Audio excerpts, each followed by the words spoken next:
Well, it's so good to see you. Always great to see you. So I am excited to have you. You're my very first guest on our Reinhardt Wisdom I'm honored. series. And, I think we met about, a year and a half ago? About a year and a half ago? Is that all? I mean, in a really good way, it feels like we've known each other much longer than that. Yeah, it's been only a year and a half. And I remember when we first connected, it was just, we just hit straight off, and it was just with a lot of ease and flow and just a lot of connection. So I really enjoyed that.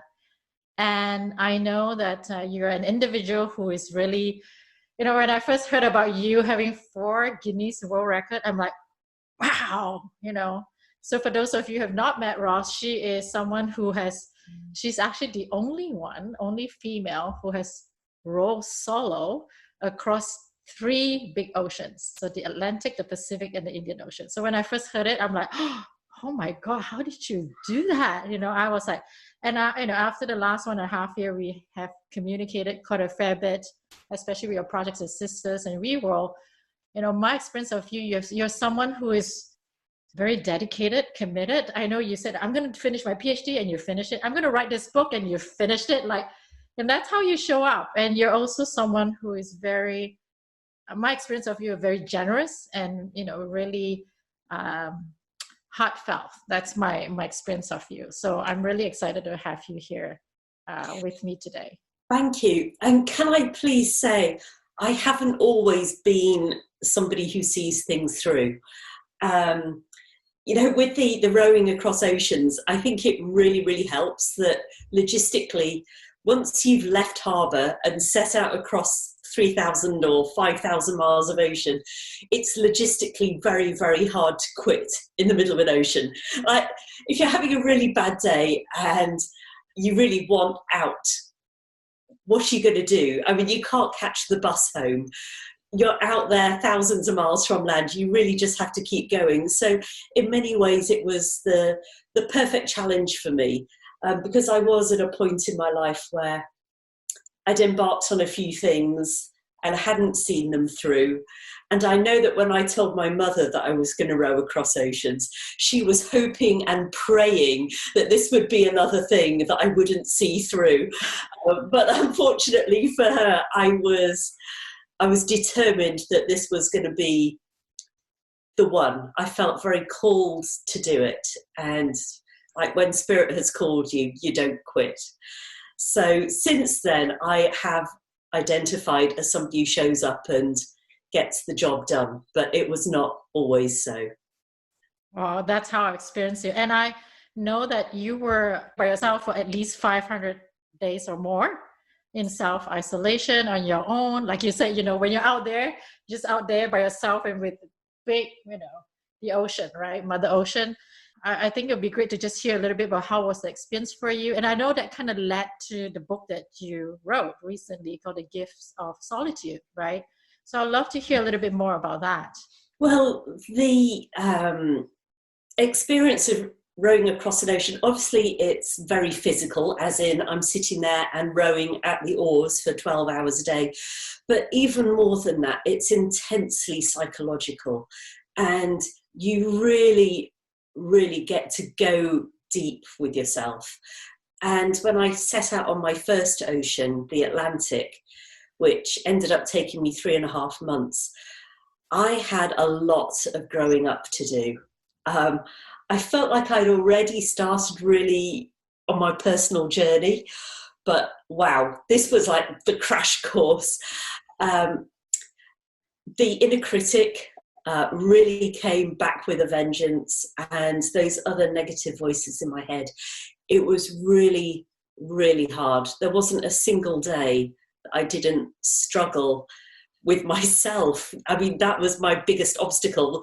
The big waves, the high winds, the equipment failures on my boat, those were all obstacles, but I was far and away my biggest problem. And so I learned a lot, because what else was I going to do? I was going to drive myself completely insane, spending all that time alone with myself, if I didn't find a way to become a friend to myself.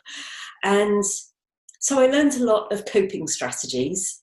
about how to get along with those voices in my head, how to keep a sense of perspective, how not to panic.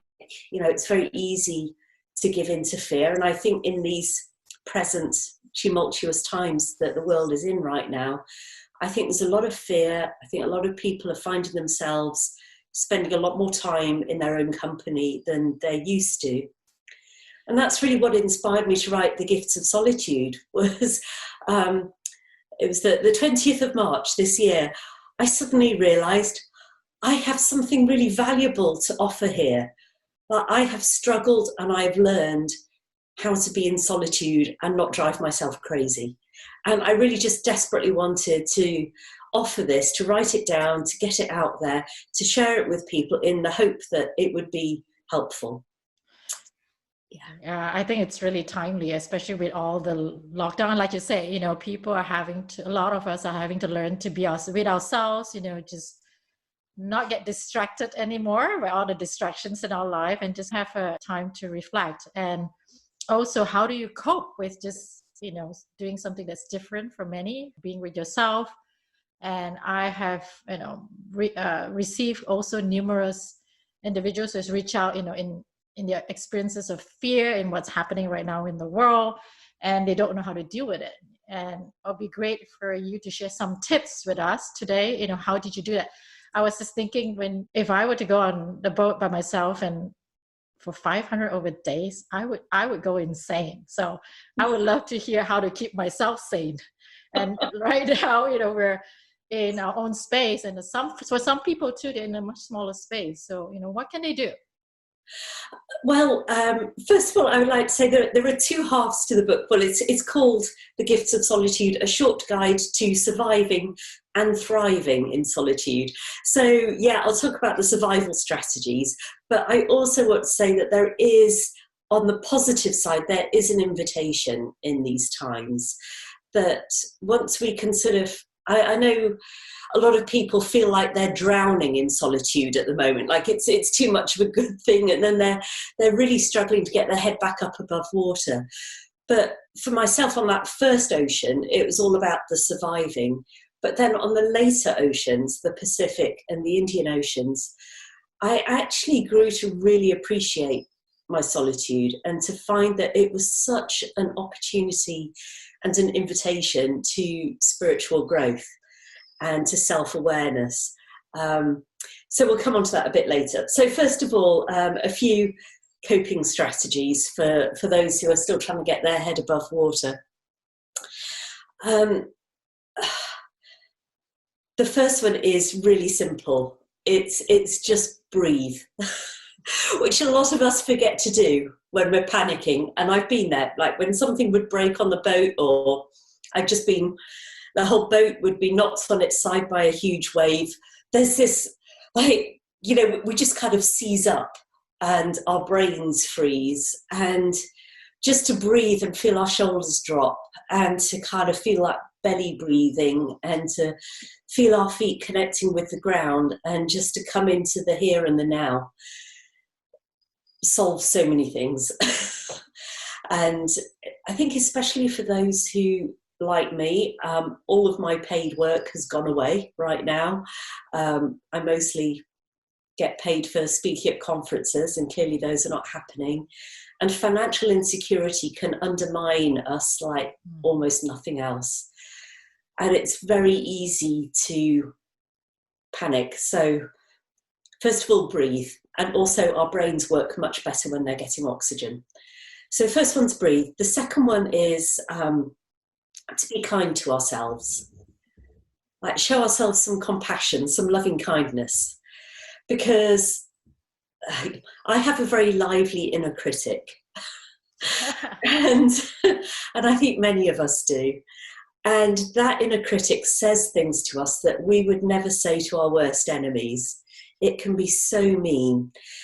And don't try and crush it, because it's there for a reason. In many ways, it's trying to keep us safe. It's trying to flag up the problems.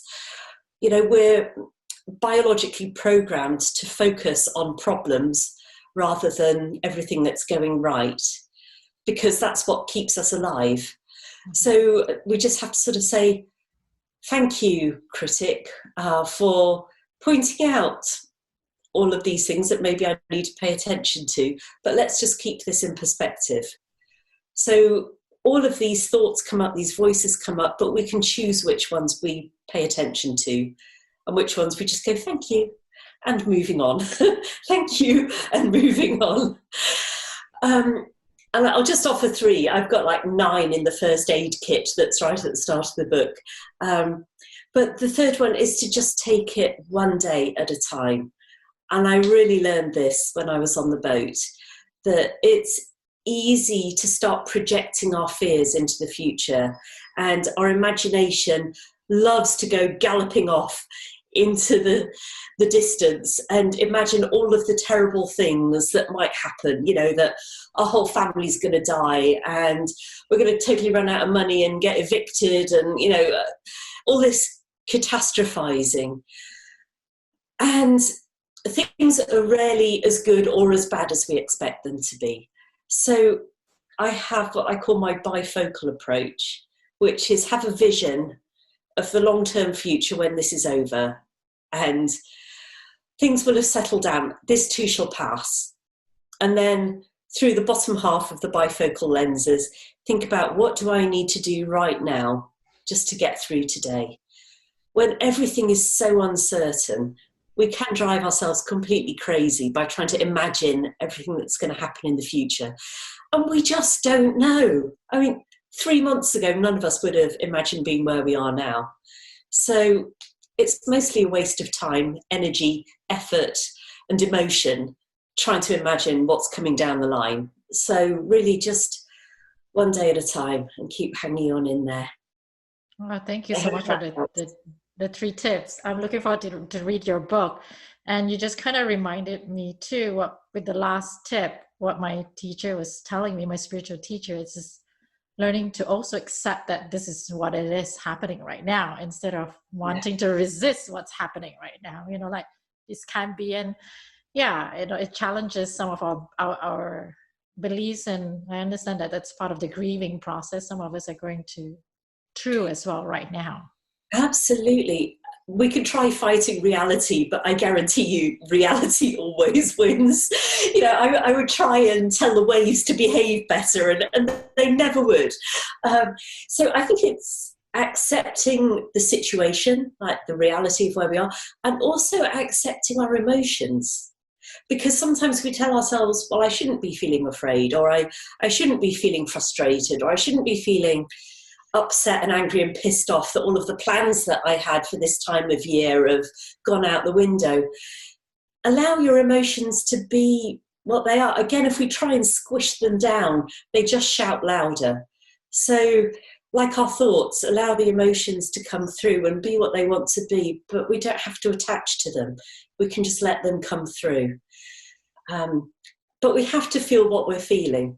Because I know on the ocean, I kept telling myself, I'm supposed to be enjoying this.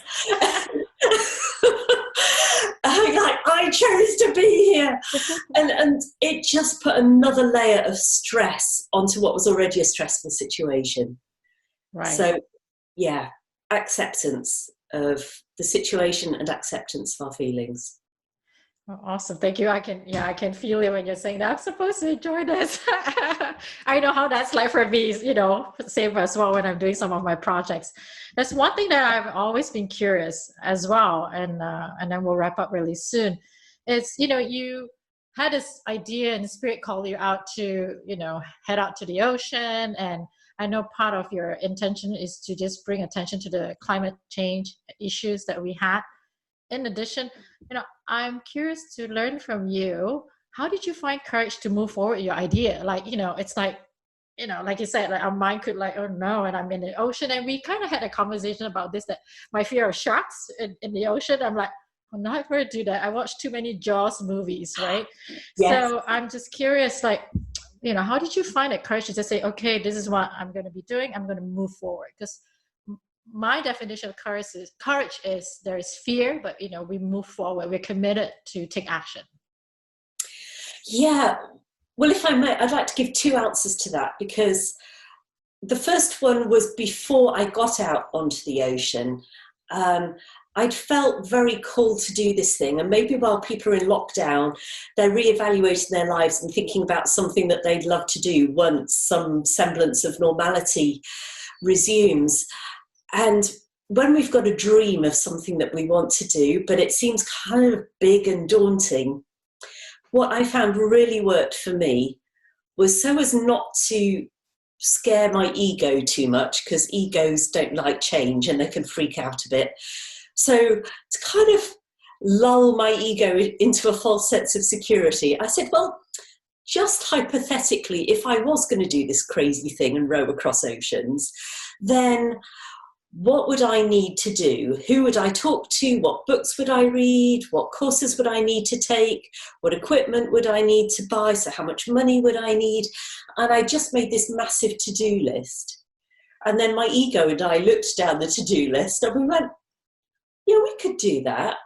It actually made it seem challenging, but very doable. So that's still my plan. When I have a crazy, outrageous dream of something that I want to do, I just break it down into little bite-sized pieces and go, yeah, there's actually not a single thing on there that's too scary.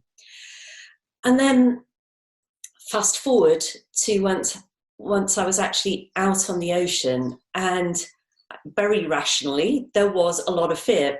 You know, realistically, sharks are not the thing that I needed to be most afraid of. On balance, sharks need to be a lot more afraid of humans than vice versa.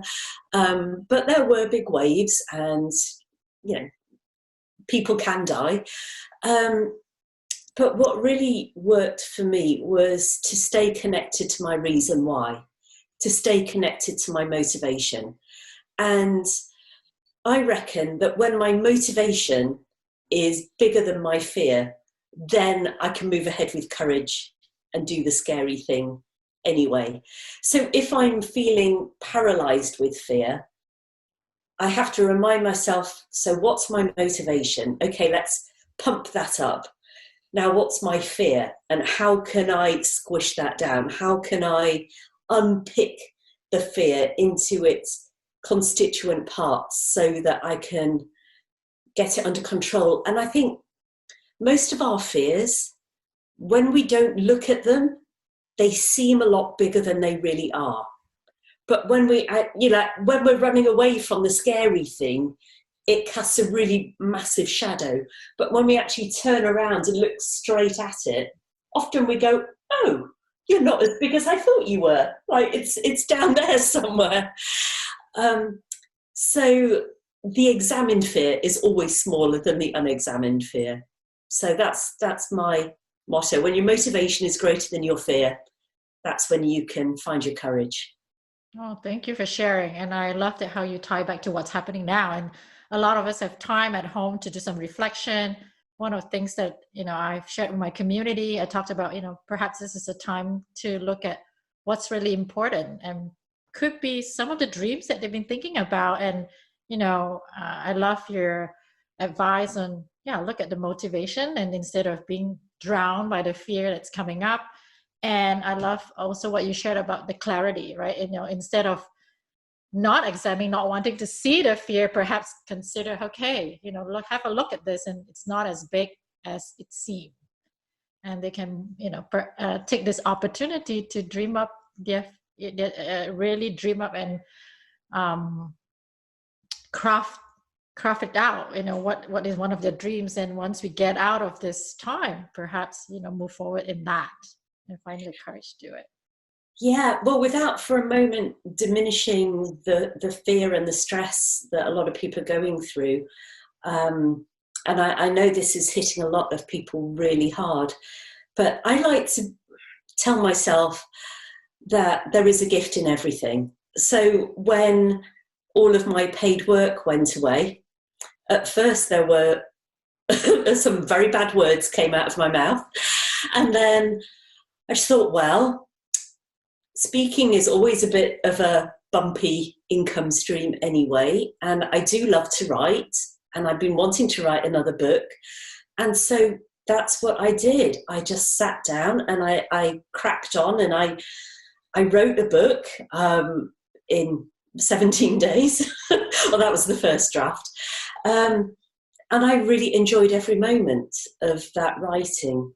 And so I hope that for some people, if they've been thinking, well, maybe that job that I was doing before wasn't really the situation that I wanted to be in, then maybe this is life inviting us to switch to something that really our soul is calling out for. Mm-hmm. You just reminded me, the reason I'm doing the videos now, it's because Spirit's been saying like, it's time for you to do videos since last year, and I've been resisting. So this opened up the opportunity for this right now, and diving in. So we'll see where that goes. I would like to just check, have you share with the audience who's listening or watching this, where they can get a hold of your book and also learn more about you. Well, that would be great. Yeah. I have 2 main websites, and they connect to each other. So it doesn't matter which one you go to. One is called the GIFTS of SOLITUDE.com. And that's primarily around the book. And I'm posting videos and articles and podcasts there. And then my personal website, which has all of the stuff about my rowing adventures and my environmental work and my books, is rozsavage.com. That's R-O-Z or Z, depending on where you're from, Savage, just like it sounds, .com. And I would love to connect with anybody who wants to connect with me. Awesome. Thank you so much again for just being on this interview and sharing your heart wisdom. That's what I call this series, just your heart wisdom with all of us who are listening in. I think there's so much we can learn from you. Once again, like I say, 500 days alone. Oh boy. Hats off to you. You're someone I really admire for just how you show up and your dedication. And it's, again, such an honor and privilege to have you with me today. Well, thank you so much. I should say everything I've learned in this lifetime, I've learned by doing it the wrong way first. So if I can at all help other people to fast track to doing it the right way, then I feel like I'm very grateful to be useful. Awesome. Well, I'm looking forward to getting your book too. And we'll, connect soon. So thank you again so much. My pleasure. Bye.